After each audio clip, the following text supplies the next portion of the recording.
Geeks TV. This is Two Geeks TV. You are watching Two Geeks TV.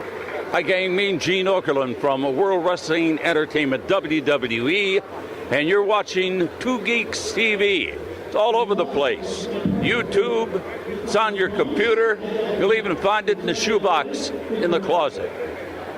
Hey, I'm Trish Stratus, and this is Two Geeks TV. Keep watching, because Stratisfaction is guaranteed.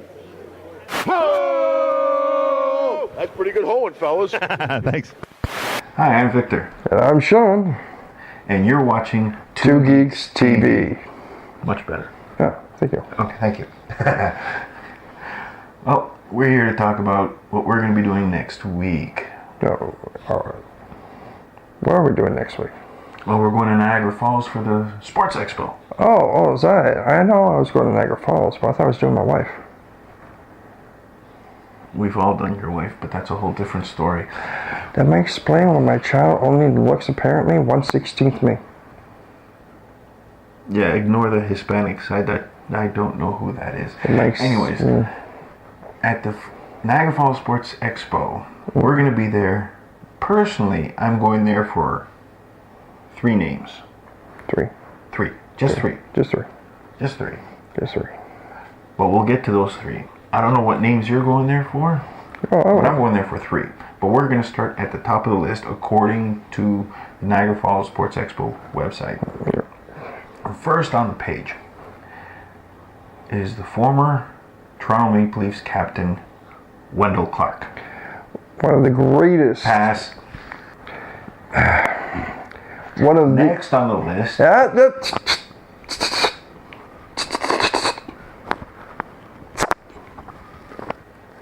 Is Cito Gaston. Like I was about to.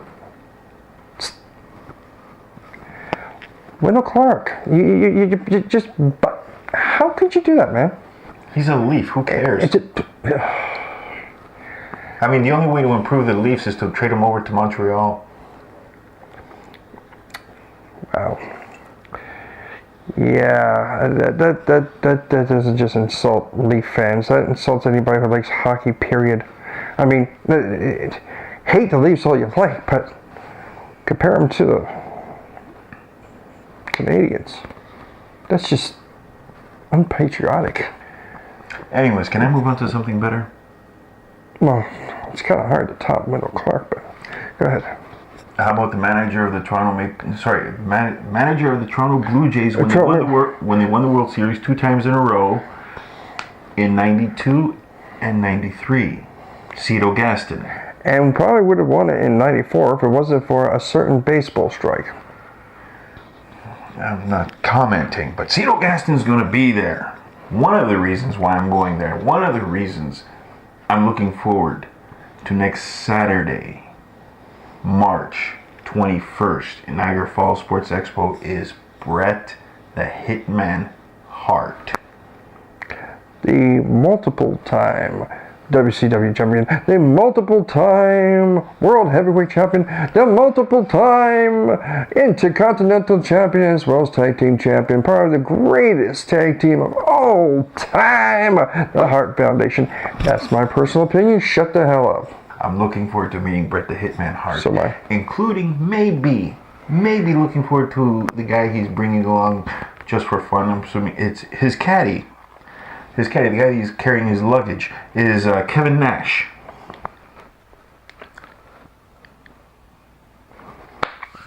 Well, the next person I'm looking forward to see, my second person on the list,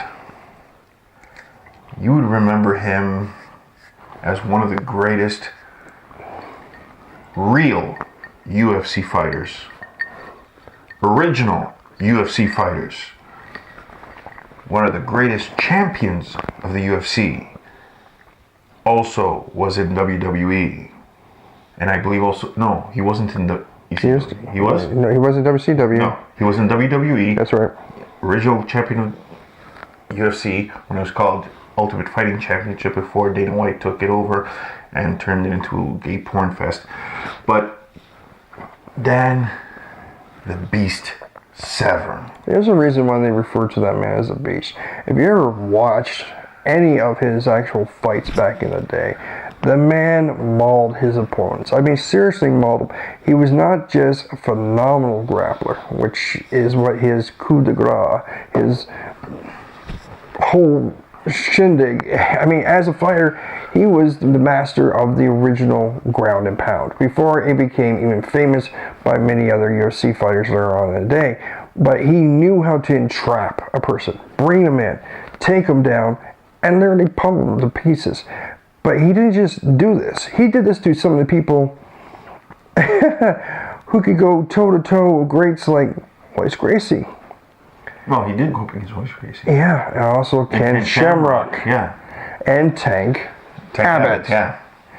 So, I seriously would love to take some of these new guys out there right now who are on top of the game. Put him in the ring with Dan Severn when he was at his best. Oh, good. Yeah. They wouldn't last 2 seconds.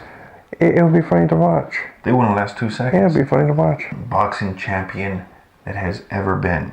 Oh, Joe Bonecrusher Sotor. Right? The master of the hooks.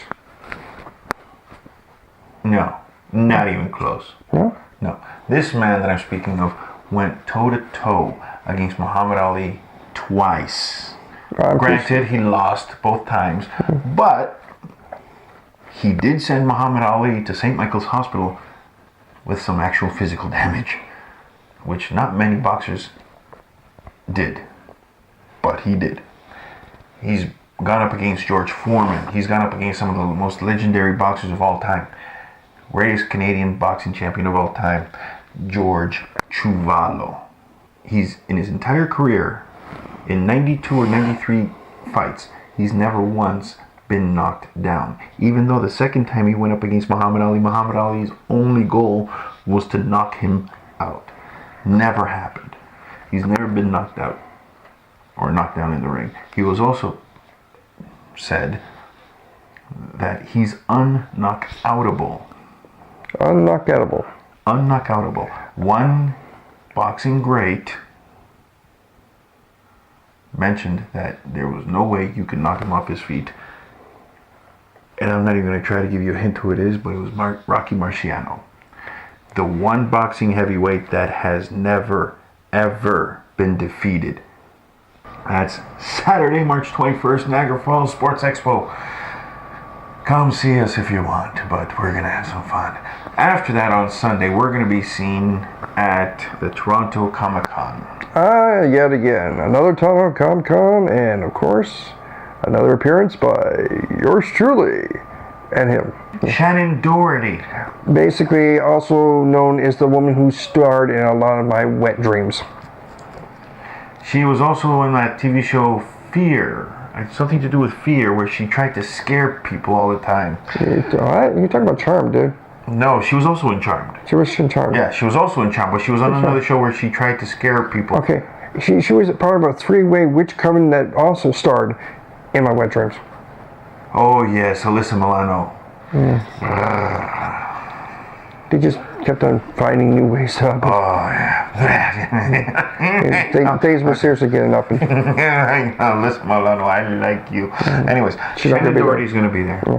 We're going to be at the Toronto Comic-Con along with a lot of these people. Come see them. We're going to be at the Niagara Falls Sports Expo. Come see them. Come see us. Come talk to us. We don't only want to talk to these people. We want to talk to you. That'll be an instant tripod. Well, the other one, I don't understand why this guy's invited. Apparently there's a picture of Boba Fett on here, but he didn't play Boba Fett. He was the stunt double for the guy playing Boba Fett. We have to give credit to stunt doubles whenever they do something, man. They're putting their lives on the body. When he died and got thrown into the pit? Yeah, why not? I never understood the fascination with Boba Fett. I never understood the fascination with that character. He never does anything. He fails. He had one job. Bring in Harrison Ford. He couldn't do that. Darth Vader had to go do it himself. What the hell did Boba Fett do? Stood there menacingly and transported the body from Darth Vader to... so he's a courier. Well, yeah. So he's not a bounty hunter, he's a courier. Well, he just takes the bounty for currying the job. Yeah, but Darth Vader's the one that got them, not him. And when he had the opportunity to go fight Luke Skywalker and the rest of them, he got knocked into the pit. Yeah. Everything he's done, he's failed. At least from the movies I've seen. You're hitting. You're hating on Boba Fett, man. I don't get the popularity.